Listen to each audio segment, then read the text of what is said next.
All right, welcome to another editions of Yoda's Hut. I'm Bill. I go by Yoda Man on the boards, and I'm actually joined by Ben here today. So, Ben, if you'd like to introduce yourself, please do. Yeah, my name is Ben Oliver. I go by Pants YG on the card game forums, and thanks for having me, man. Yeah, thanks for joining me. So this match we've got myself playing Rebel and Jedi on the right against my buddy Jerry's Navy deck, and looks like he's dropping some units already. Can you tell what he already played there, Ben? Yeah, he's got a Decimator and a Fleet Navigator, so he's got Deploy the Fleet in his deck, which is cool. I like that in Navy. Yeah. And so I gotta think he's probably just gonna commit something to the Force. He committed the Decimator. Yeah, Surprised about that, but he took balance, so looks like he's passing the turn to me. Now, in my deck, I actually had the Matter Undermine, the new Brainiac set, so that gives me 5 resources to start there. And May the Force be with you, and Survivors are certainly staples in Jedi decks. And I've also got the Rebel affiliation because my deck had home one. Looks like I'm playing Luke first turn. That's usually a good play. yeah, it's pretty strong. Against that board, it's pretty safe for him to go in and try to get some damage and then commit. Although I guess Luke is not the kind of guy that you want committed first turn, but Yeah, I don't think so. I think I left a resource open. I wonder if I have his lightsaber in my hand or some other trick, I guess. yeah, it's a pretty good play. So yeah, on Jerry's side, he's got two Tarkin Doctrines and an Enforced Loyalty, and it looks like he's just letting you take a swing at one of them. Yeah, I think that's what he was doing. Let me swing a Tarkin Doctrine so I don't swing it in Force Loyalty. Try Yeah, with Tarkin Doctrines, it's basically impossible to go shut off that Enforced Loyalty. That's a really frustrating setup. It sure is. And he's got the Decimator so he can strike first, or he could use the Fleet Navigator and try to even lock my Luke down and if he can win edge. Um, Yeah. so I The think interesting thing now he, about Spears, though, is that if you don't like, they're pretty wimpy. You know, like Luke can kill it in response. It's only going to do one damage to him when you've got survivors out. So right. I've kind of been underwhelmed by the Decimators, to be totally honest with you, except against Sleuth. Right. I think they're much better if Imperial Entanglements is out and if you can get an ion cannon on them too. Yeah. Then it's just like the power level goes through the roof, but just base, I've been kind of underwhelmed. Right. So I think my guess here is Jerry was trying to decide if he wanted to defend or not, or I don't think he was going to redirect just because he'd want to hope I didn't somehow have a way to clear Luke and then attack and force loyalty if he made me Yeah. try to play now. So yeah, it looks like I'm gonna put it up. Yep, I guess I must have discarded Luke's lightsaber. I just didn't see that. So, and I don't think he defended. It looks like I put a damage on the Fleet Navigator, and I think I'm gonna blow up that Tarkin Doctrine. It's a pretty good way to do it. Luke Yeah, just swings in there, yep. does it. I think I would have blocked with the Fleet Navigator. Like it hurts to potentially you lose your fourth resource or Right, your fifth resource, but if you can get that tactics to work, then you avoid the double strike from Luke. right. And So with open resource on your side, it's pretty likely that you're holding on to that saber. right. So it looks like I actually did choose to commit Luke. It's a little odd, but I guess I can take the Force and try to play the slower game with Jedi since I knew he was going to get some damage in with Enforced Loyalty anyway. Yeah, and with him playing Enforced Loyalty, that probably means he's playing a slower deck. Although I've been liking lately double deploy the fleet and double Yularen, Yeah. and really throw a lot of damage around that way. Right. So looks like he put out, is that deploy the fleet? I Yeah, can't there remember. it is. Yeah, Speaking deploy the fleet. Yep. of, so one of my favorite plays now that the Executor around is to just damage the hell out of deploy the fleet and then use Yularen and Imperial Fist to throw damage back across the board. You Yeah. can really just send an enormous amount of damage for very little cost to you. Yep, exactly. And you can even damage it even if you don't have a capital ship to play if you've got Yularen, which is Yeah. kind of a pro play there, but at least you can throw the damage back. And that the Navy stuff just got so good with Imperial entanglements. It's just Oh yeah. Their really ability to do damage without even having to attack has gotten, I think, to the ludicrous level. Oh, there's the cat. yep. There's the cat getting her 15 seconds of fame. Perfect. So at least she didn't step on the board. She's done that to us before. Um, Yeah. I think occasionally she'd get up on the table and knock the camera around too. I know my camera's a little crooked. I wonder if she hit it before we started this game. Yeah, my cats like to chew on the side of my webcam and push it around. So it's pretty funny. Yeah. So I guess Jerry's trying to figure out what he wants to do here. With Deploy the Fleet, he can get some things out a little quicker. He's still got the five resources too. But Yeah, Luke, he's sitting on a lot of resources with Deploy the Fleet. yeah, and he does. Luke's got the force though. It might be tough for him to get the force back unless he's able to try to force me to defend with the Fleet Navigator. So Yeah, that would probably be a decent play if you can get something down. Ideally, I'd want to see Chimera here because right, that's a good unit to attack plus get a tactics out of. yeah, Um, and then you can just take the force with one of your chuds. But if he had Chimera, I think that would have been an automatic play. So I'm assuming he's got a handful of right, resources and right. events and tractor beam resources, stuff like that. Right, or littler ships that's not going to do quite as much as he might want them to do. So he might also probably trying to count out how he wants to do this with potentially putting damage on deploy the fleet. Right. Yeah, it can be a little tricky to figure out exactly the math for how much damage you want to put on there. Right, You definitely, don't want to you don't want to damage it more than you need because then you're just helping the light side win at that point. exactly. Although Doctrine can at least try to keep it around a little longer if you damage it at first, especially since I'm only going to have three resources open next turn. Plus Yeah. draw an Owen, but so I'm not going to be able to do a lot, but that will leave me with a better edge hand at least. Yeah, So, this is kind of a big turn. If he can put down like if he can have a big deployment here because your resources will be kind of choked, right. he can really get on top of this game. But it doesn't look like that's going to happen. Looks like it's going to keep me in the scrap. Yeah, I think he must be. I said, I have a feeling he didn't get the best draw here to put down and deal with Luke. Yeah. He got the ideal objective flop, but looks like his deck is kind of running a little thin here. Yeah. So, Which is weird for Navy. I feel like Navy consistently gives me good hands. I just everything about the Navy deck right now is right. just on all cylinders most of the time I play it. Yeah. Now, in fairness to my buddy Jerry, I think I mentioned this in one of the earlier casts. So this was the first day we'd gotten together to play in quite a while, and I think he felt a little rusty just using some of Uh, the Navy stuff. He hadn't really used it as much before. Since it had come out, we'd only played maybe once or twice, so I had a lot more experience with it. I knew yeah, what to expect and sort of how to deal with it too. I know you're a big fan of that Navy deck, so Yeah, I am. I'm a big fan. I've been trying not to play it as much. So it looks like he played a Imperial Raider in one of the gunships, it looks like, and oh, he damn cool. deploy the fleet to do it, to have his six resources. Um, and he might actually, I wonder if he's rethinking using the focus on there. I seem to remember us talking a little bit during some of these games where, again, when we're playing casually, you kind of try to help each other out a little bit. And I think I mentioned he could have done deploy the fleet twice so he wouldn't have to use the fleet navigator and Yeah, have his tactics available. And I think he actually, if might have gone back and switched that, and I didn't really matter to me. I figured that's a smarter play on his part, and so we kind of try to talk about those things when we play to hopefully make both of us, improve our games when we think about these situations in game.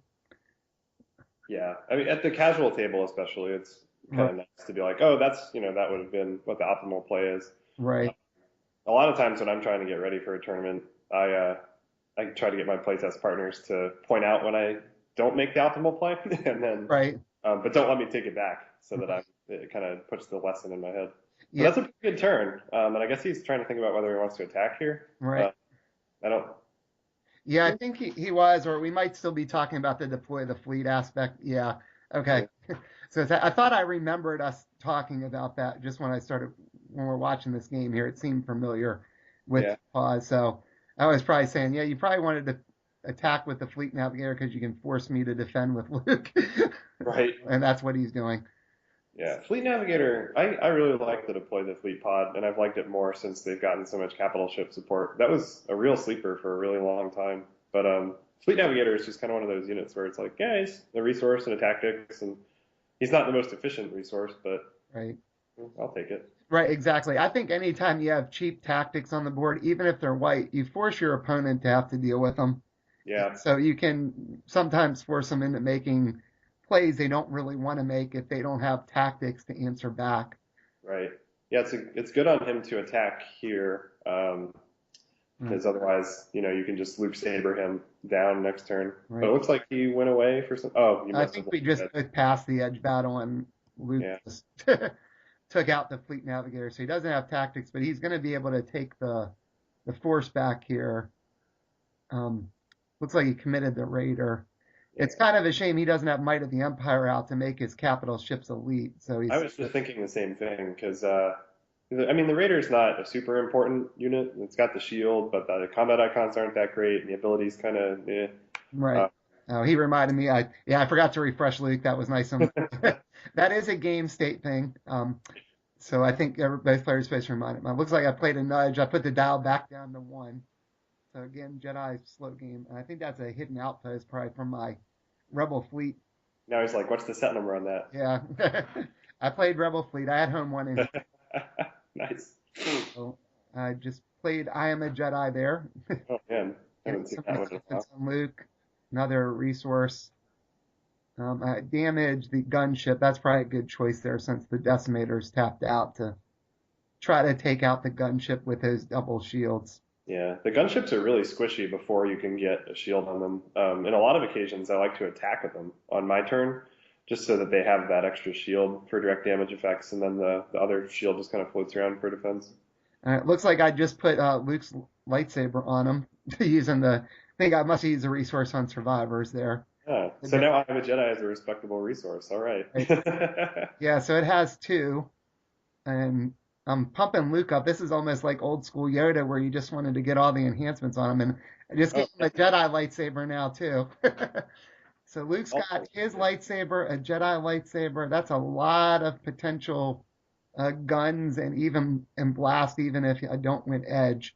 yeah. That Um, means there's only 2 cards left in your hand, though, so yeah, I think so. I must be. edge battle is going to be a little tight. Yeah, at least he doesn't have tactics, and with survivors, I think it's going to be awfully hard for him to take out Luke. So And when he's double striking for 3 damage a swing, it's right, right. Although I just, did commit Luke, so I won't be able to double strike with him this Mm. turn. But True.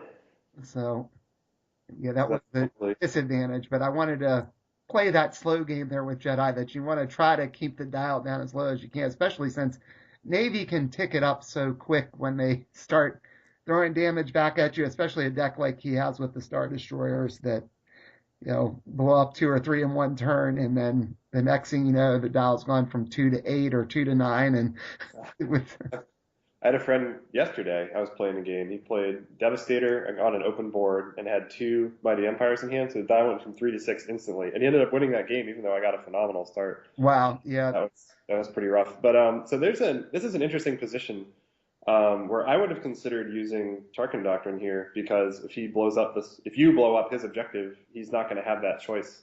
right, right. I So I guess guess with he was trying to keep enforced loyalty turned on, so he just defended with the gunship. Yeah, that's a good point because there's no way if you let this through here, even if it blows up, the only other unit you've got to attack this turn is the Nudge, which is not very scary when he's got the Raider. So Right. So smart play. He's doing all right. Probably gonna lose that gunship. yeah, so it looks like we both. I put 2 cards in, and he's got 3 in. I've got 4. I think I had what is that? Looks like a heat of battle, and it might actually be a target of opportunity since I have Rebel Fleet.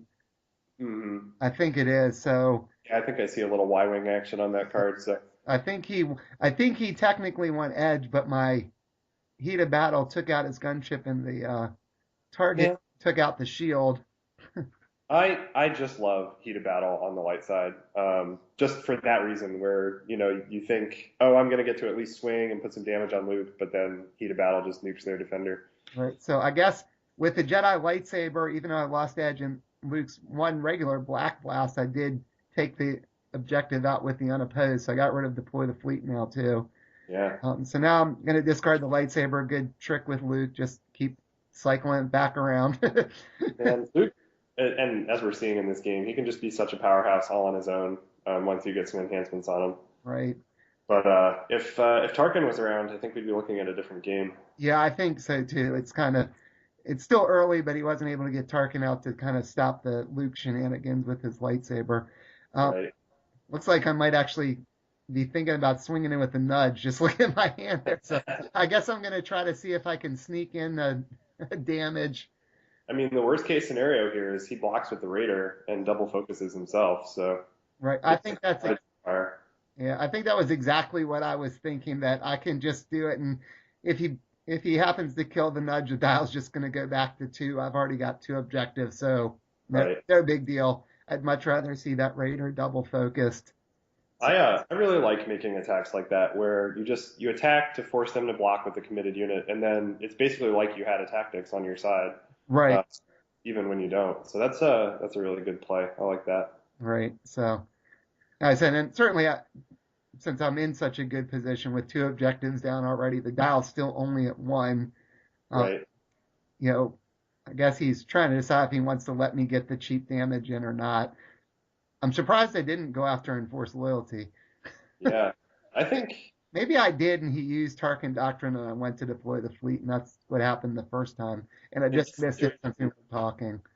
to be perfectly honest, I think he does want to let you just get that one damage in. Next turn he'll have three objectives up. He can use Tarkin Doctrine to kind of block some stuff, and he's going to get the enforced loyalty trigger again. Right, right. So if he can get a good hand, I guess with the dial so low though, like there's no way I guess that. he chose to. I'm not sure what he chose to do there. I guess he chose either come in after the edge battle or before, since the Raider can do that. But Yeah. he did end up, he stopped the one damage. Going to put one more on each of my objectives from enforced loyalty. But now that Raider's double focused, he's got the decimator back, but that's committed. I think I would have held on to that Raider. It doesn't have great defensive combat icons, but it does have shielding. Yeah, and So, that I think that looks like. and that's Mighty the Empire. I think, Always, yeah, I right, hate yeah, that you have to refresh your units before you flip objectives, because right. then you're like, ah, I could have been elite. I know. I wish it was there. Yeah, that would have helped him if he had it out before. Now he's got it. Yeah, at So least he's got a lot of resources to work with, but he's way in the hole with the dial only being what it well four now. Is that right. right? Dial's at four. The dial is just a. Oh, I think I must have realized the camera had been hit by my cat. So we're back with a much straighter angle on the game now. Hopefully that'll help Nice. some. So you can see all the damage that he's done to my objectives, even though the dial's at four, as we just said. Yeah, there are. If he can hold on for one more turn, he can. If he gets a decent draw, he can close out this game. Navy's definitely capable of doing that. Right. But I think with a souped-up Luke, that's a pretty tall order. Right. Even though Luke's committed, he's still with that Jedi lightsaber. He's going to get two or three shots off unless you or bombs off unless you can focus him down. Yeah, Even then, he'll still get it off because he could discard something to. yeah, he desperately needs a tactics unit here. All right, there we go. There's a there's a big ship hitting the. Yeah, that's definitely it's a big ship for sure. Right. So I think he played Admiral's orders to reduce it to four, and then he tries to deal the damage to survivors. That was a good choice there, so he might actually be able to blow it Yeah, up. So that'll move the dial to five, and so Navy's inching up here. Like you said, if he could just hold on one more turn, kind of keep me from winning next turn, yeah, and then he might. Executor does have the ability to get three guns, so without survivors, Right. Executor can one-shot Luke. Yep. Sure can. I hope he doesn't commit here. I hope he realizes that there's the potential for seeds. Yeah, and also I could still discard one of the enhancements to free up Luke, and then I'd have four icons, so it wouldn't even help him. Yeah, He this is wouldn't be able to take the force back there. So, oh, actually, he already has balance, so I think he right. might be thinking he needs to do it. Yeah, so I guess before he's skipping conflict, and I'm going to discard I am a Jedi to Uh, free up, uh, uh, and that sort of forces him to either let me take balance if he doesn't commit executor, or he has to commit it to keep balance since we'd both be tied at four. yeah, that's a tough spot. And actually, I'm not 100% sure that keeping the force is the best thing to do. Like, sure, you want to mitigate the damage, Right. but I don't think like presumably he's thinking he wants to keep enforced loyalty active, but at this point in the game, I don't think like I think it's playing pretty greedy to try to get more work out of enforced loyalty instead of just leaving yourself not vulnerable to Yeah. seeds. Or he may have just been not wanting to have one more damage on there with Luke being so pumped up already too that Yeah, that's true. But uh, I mean, he's pumped to three yeah, double strikes. Yeah, I guess that's true. yeah, If he wins an edge, but then still gets the double strike, then he can do 4 damage. right. And There are God, there's so much to think about in this game. there, yeah, so I've got looks like I played another hidden outpost, so Sweet. haven't That's sent home one yet or Brainiac. I think the point of this deck was to try to use Brainiac to abuse home one, and all I've had is the typical Luke Jedi shenanigans. But I I swear, every time I build a deck that's supposed to be some sort of combo, and I throw Luke and Yoda in there, either because they're part of the combo or because Yoda's just a generically good pod, they end up doing all the work, and my combo stuff never comes out. right. So I flipped up Rebel Fleet, which probably isn't going to do me much good against his Star Destroyer deck because he could attack it if he wanted to. so, since only vehicles can attack it, and that's all he's got out right now. He's Um, not I gotta himself. think I'm gonna pull Luke Saber out here at some point. Yeah, here we go. That must be what I'm doing. It looks like I'm reaching over towards discard. Yeah, Yep, grabbing Luke Saber. zap him for one. Yeah, Who's I'm not sure if zap? I'm gonna damage here. So I mean, I'm not gonna blow up Executor, so I probably, oh, yeah, I hit the Decimator. Just, Yeah. That's an interesting call though, because if you put the decimator down to 5 damage, you could kill him with Luke. oh yeah, that's true. If I can get the shot off with his lightsaber, and yeah, I guess I could. I'm not Yeah. sure why I did the Decimator. I wonder if I had a heat of battle, thinking if he Yeah. blocks the Decimator, I can take out the. I'm I'm gonna, always hesitant to play to shoot like do direct damage to high health units too, because it's just right. like what's the point? But Looks like I played a Y-wing there. That was definitely from Rebel Fleet set too. So got a yeah, little bit of blast. So that Y-wing is not going to last very long against a Decimator. no, the decimator, the Y wing's natural enemy. Yeah, it's probably not going to last long against the Executor either. So, but if it can shoot first, it can get some damage. Oh, and there's a Twi'lek Loyalist. Okay, so those That's guys are that's actually a pretty good thing for me to put down. Like we said before, cheap tactics. Force him to either block or have me pick who I want to be the defender against me. so he does have the decimator, Yeah, which is can go in there, doesn't care about edge, will shoot your guy down. right. Uh, but he does have to worry about heat of battle. Yeah, So right. Or it's it seeds, like you said before, if I seeds that decimator and happen to win edge, then I'm gonna focus. I'm gonna shoot the decimator and focus the executor and just swing away. This is one of those situations where if you know all the potential fate cards that are in your opponent's deck, you're just sitting there thinking, I hope I have a twist. So it 'Cause- looked like I just discarded a resource or something, so he was able to kill my Twilight. But now yeah, it's up to what I can do against this executor and what we both have in our edge hands, I guess. yeah, so he breathes a little easier with Yeah, having Executor around. And I would have assumed that if you had a Siege there, you would have tossed it down. yeah, I think I would have. Unless you're playing the super long con, you're trying to get him to read that you don't have a Siege, and then I might have been trying to draw a twist out with that cheap, just tossing the resource out from yeah. my hand. I, Honestly, I, I would have fallen for that. I probably would have twisted that because either a Heat or a Siege just ruins him. right. So it looks like I'm going to send Luke and the Y Wing in here after Tarkin Doctrine. Oh man, not screwing around. So All maybe right. some good edge cards. I don't know. I think I only have two cards left though. Looking at that, I know I played the Y Wing. I played the resource. Yeah, and he's sitting on a lot of cards because he spent the whole last turn Right, with Executor. So right. he's got four probably because he had Admiral's orders. I think so. So I think he's sitting in a pretty good spot and he could shoot Luke. Yeah. So yeah, I mean he's got a block there. I guess he could have chosen to make me go after enforced loyalty instead, but at this point it really doesn't matter. Yeah. Now this is the point. If he twists this edge battle, then he gets the pro read. So it looks like I only put one in, so I don't think I had any twists in my deck, so I wonder what I had. Oh, I had Yoda, Uh-oh. and I think he just had a supporting fire. Oh, that's a fist. Oh, it was That's a fist. It didn't do any good. Okay. So I'm gonna win that edge battle actually with Yoda. Strike with the Y wing for 2, and I think I'm gonna actually win this because Yeah, because you can't kill you with the he's got 2 jacket. guns. Wow, so that's pretty fortunate. Oh, I had another Yoda in my hand. Oh no. I guess I was holding that in case there was a twist. Wow, so that was a good game there. So Yeah, I can't. Wow, that seems like the sort of edge battle that you go all in because there's not any more attackers. I wonder what he was thinking to hold on to there. yeah, I'm not sure. Well, thanks for the commentary, Ben. I enjoyed it. Yeah, absolutely. It was a good game.